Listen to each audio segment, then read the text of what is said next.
empezar por una entrevista que se publica hoy en La República a Charmelí Bustíos. Como ustedes saben, nosotros hemos entrevistado a Charmelí varias veces en el programa y habla, se queja con amargura y con toda razón de que la nueva ley de impunidad, que no se ha publicado todavía, que no se ha promulgado todavía, es obviamente inconstitucional y aberrante, dice ella.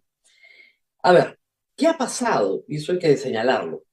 Cuando el Congreso da una ley, hay un periodo de 15 días en el cual el Ejecutivo tiene que promulgarla o observarla. Vencido ese plazo, si ni la observa ni la promulga, el Congreso la puede promulgar directamente. Por lo tanto, la ley por la cual los crímenes de lesa humanidad sí prescriben solo en el Perú, en el resto del mundo civilizado no prescriben, está lista para su promulgación por el Congreso, cosa que me imagino el señor Salguana va a hacer con mucho gusto porque está al servicio del Fujimorismo. Ley promovida por el almirante Cueto de Renovación y lamentablemente por Fernando Rospigliosi. Y digo lamentablemente porque no reconozco a Fernando Rospigliosi que yo conocí. Que además ha publicado hoy una columna donde ensalza a Pinochet. Dice que las dictaduras de derecha sí son buenas. Las dictaduras de izquierda son malas, pero las de derecha son buenas. Ay, Dios mío, pero bueno.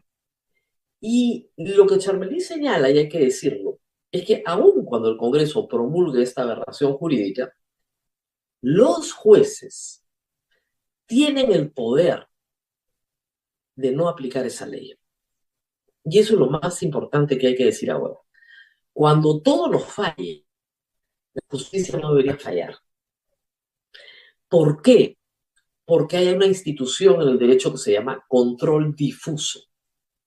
Si la Constitución del Perú dice que todo peruano tiene derecho a hacer valer sus derechos fundamentales sobre sobre cualquier otra consideración, y los jueces tienen que escoger siempre la norma constitucional sobre la norma inconstitucional. Entonces, cada juez puede desarrollar la jurisprudencia necesaria para establecer que esta ley que van a promulgar, que todavía no tiene el número, es inaplicable para cada caso concreto. Porque si no, mañana va a ser libre Daniel Urresti. Esta es una ley que va a liberar al asesino de su padre. Y como ella, y como muchas otras víctimas, tiene todo el derecho a protestar. Hay un paquete de casos que no ha sido juzgado. Hay un paquete de casos que probablemente no se juzgue nunca, porque los perpetradores están muertos, porque ya no hay a quien perseguir. Y hay otro paquete de casos que tienen sentenciados. Y estos sentenciados van a alegar que los crímenes que ellos cometieron ya prescribieron. Y que por lo tanto, esta nueva interpretación benigna para ellos se les aplica por retroactividad benigna. Porque fueron juzgados luego de que sus crímenes hubieran prescrito en esta nueva interpretación.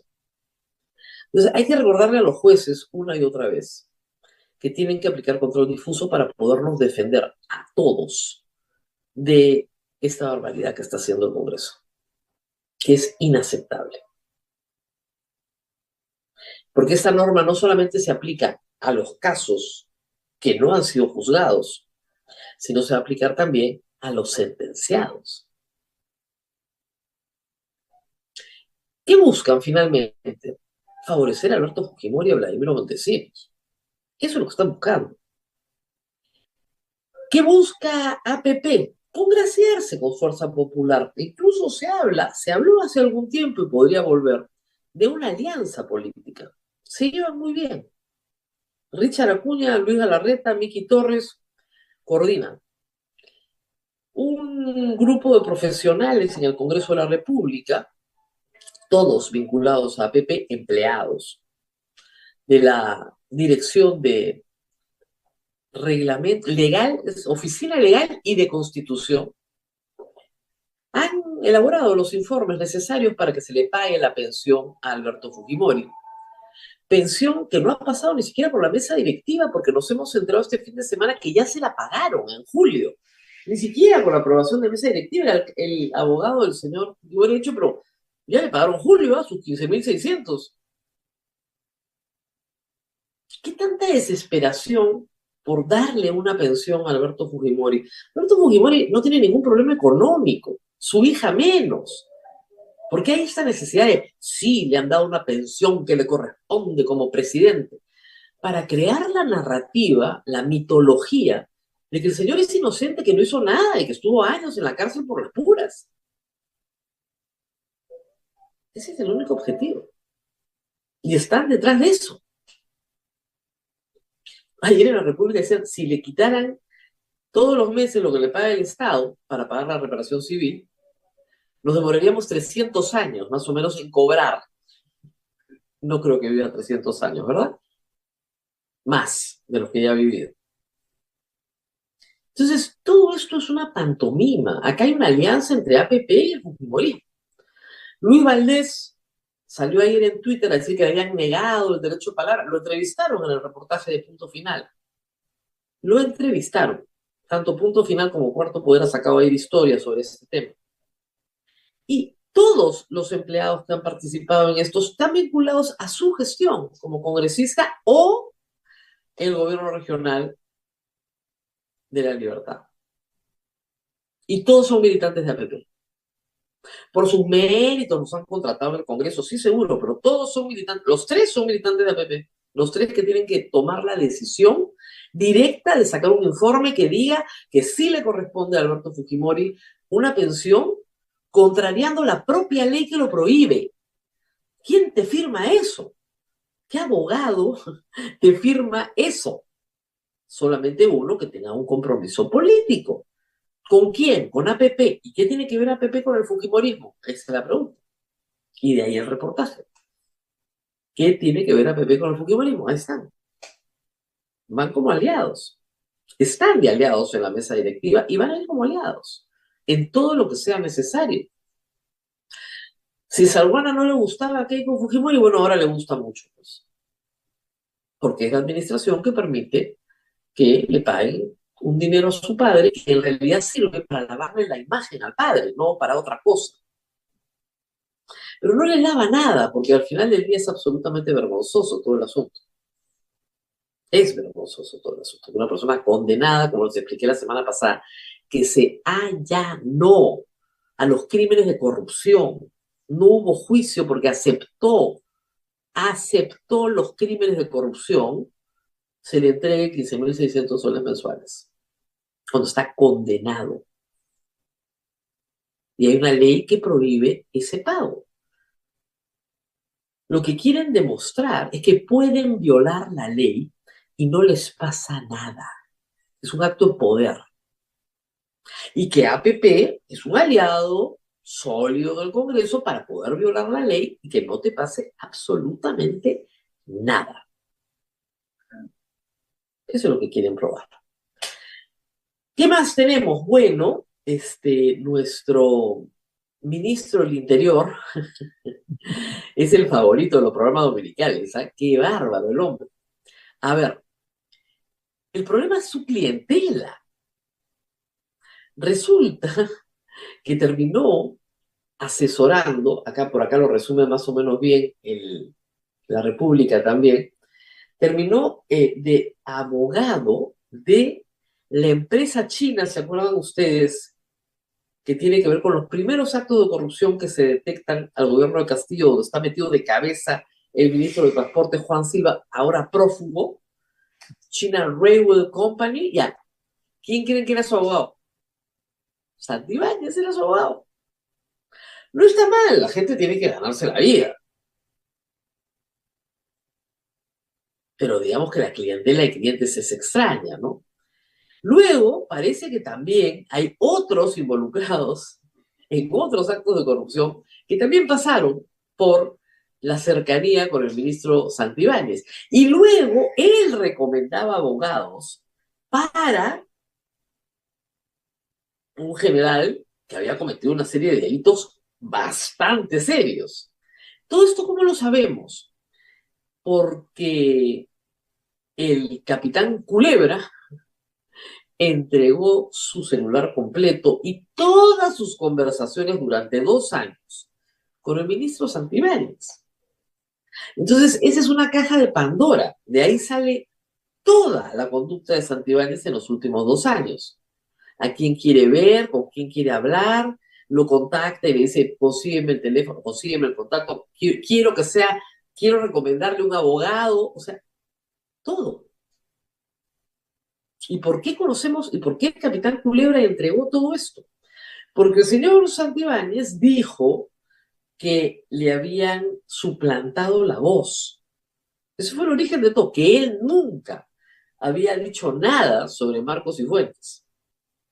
Que era una suplantación, que tenía un peritaje, ¿no? Toda una serie de alardes. El policía entregó completito el celular con todas las conversaciones con Santibáñez, que les digo, es una caja de Pandora de todas las conversaciones que este señor tenía para colocarse como abogado de gente de bien dudosa reputación, por decirlo menos, ¿no? Pasar de eso, todo el mundo tiene derecho a ser abogado, a tener un abogado, a ser ministro del Interior, o sea, el titular del sector que persigue el delito, es raro, ¿no? Pero ahí no tiene Dina Boluarte, ¿eh? Está contenta, está muy contenta, no tiene ningún problema. Y ayer de nuevo, Punto Final sacó otra investigación que se ha abierto. Es una investigación antigua, pero ya se ha formalizado hace unos días contra Nicanor Boluarte, esta vez por eh, negociación incompatible. Es el caso de la profesora Marisa Sánchez. ¿Se acuerdan ustedes? Una persona que termina contando muchas cosas sobre Dina Boluarte, que la acompaña entre la primera y la segunda vuelta, y que es requerida por Nicanor para conseguirle trabajo, nada menos que a la sobrina de los Boluarte y a otras personas. Por este tráfico de influencias, por este pedido de favores, se ha abierto otra investigación más contra Nicanor Boluarte, un hombre poderoso dentro del régimen, que la presidenta llevó el 28 de julio. Durmió bastante el pobre, la verdad, a sentarse las 5 horas peruanas que duró el discurso de Dina Boluarte. Es decir, lo llevó para que todos vieran que quién manda acá, ¿no? Que quede claro. Muy bien, a ver, creo que hemos cubierto lo más importante de este fin de semana. Nos tenemos que despedir. Lo de Morgan Quiero, Rosa María, Ah, ya no sí. van a censurar. Mira, contra Morgan Quero circuló ya hace varios días una moción de censura que logró presentarse. Después de que hubiera dado las explicaciones por el caso de las niñas en la provincia de Condorcanqui, el caso de violaciones efectuadas por maestros del Estado peruano. Bueno, poco a poco han ido retirando sus firmas de la moción varios congresistas, poco a poco. Con lo cual, la moción ya no se sostiene porque no tenía el número mínimo para ser presentada. Eso da cuenta de un tema que hemos mencionado varias veces. El gobierno de Dina Boluarte no tiene oposición alguna. En todo el periodo ha sido censurado un ministro del Interior, uno. Porque bueno, ya el tema de la inseguridad es un tema muy impopular, entonces había que hacer algo. Pero después no pasa nada. No hay oposición, no la hay, porque no hay separación de poderes. Porque Dina Boluarte es un personaje que no tiene ni bancada, ni proyecto político, y es funcional a los intereses del pacto que gobierna en el Perú. Entonces, oposición no hay. Ella sirve a los intereses de la familia Acuña, de la familia Fujimori y de la familia Cerrón, que son los que gobiernan desde el Parlamento. Y el día que a esas tres familias, Dina Boluarte, no les guste, la votan de una patada. Por lo tanto, ella tiene que servir. A cambio de sus servicios, no le tocan a sus ministros, no la molestan a ella, la dejan quedarse, por lo menos hasta abril del próximo año. Y ese es el pacto. Tal vez hasta el 2026, pero por lo menos hasta que convoque elecciones. Es lo que es. No hay más que eso. Ella quiere mantener a su hermano como el hombre fuerte del régimen. En la pelea con Otárola ganó el hermano. Bien. Ahí no se mete Keiko, no tiene problema. ¿No? Si Otárola tiene 15, que se vaya. ¿No? Nos quedamos con Adrián C, que también da lo mismo. Podría ser cualquiera. Porque no gobiernan. Porque no gobiernan. The Economist lo dijo muy claramente. Ella no gobierna porque no está, o sea, está en el poder y sin embargo su capacidad de acción pues es sumamente limitada porque no está a cargo. Son otros los que están a cargo. ¿Quiénes están a cargo? Los Acuña, los Fujimori y los Cerrón. Por eso es que nadie encuentra a Vladimir Cerrón, ni lo van a encontrar porque los que en efecto lo están buscando son policías absolutamente aislados del poder político. Y contra esa clase de policías, Dina Boluarte ha desplegado con ministros como Santibáñez una acción muy efectiva de persecución. Nos vamos, Así Rosa que María. bien difícil, ¿no? Que lo chapen, habla de Misa. Muy bien, gocen de su día feriado. Después vamos a tener que hacer una evaluación larga. Son 30 días de vacaciones para los trabajadores formales y 16 feriados al año. Estamos ya en 46 días de trabajo remunerado sin trabajar. Ni en Suiza, ¿ya? Ni en Suecia. Yo entiendo que estos feriados son por el bicentenario, para que la gente realmente, bueno, asuma lo que significa la batalla de Junín, la batalla de Ayacucho. Pero espero que el próximo año, que no estamos celebrando el bicentenario, ya no sean feriados, ¿no? O sea, hay que trabajar. Y porque además hay que decirlo, el 70% u 80% del país no tiene el día de mañana feriado, porque si no trabaja no come, por si acaso. Muy bien, nos tenemos que ir y nos vemos nuevamente el día miércoles. Conmigo será hasta entonces. Chao.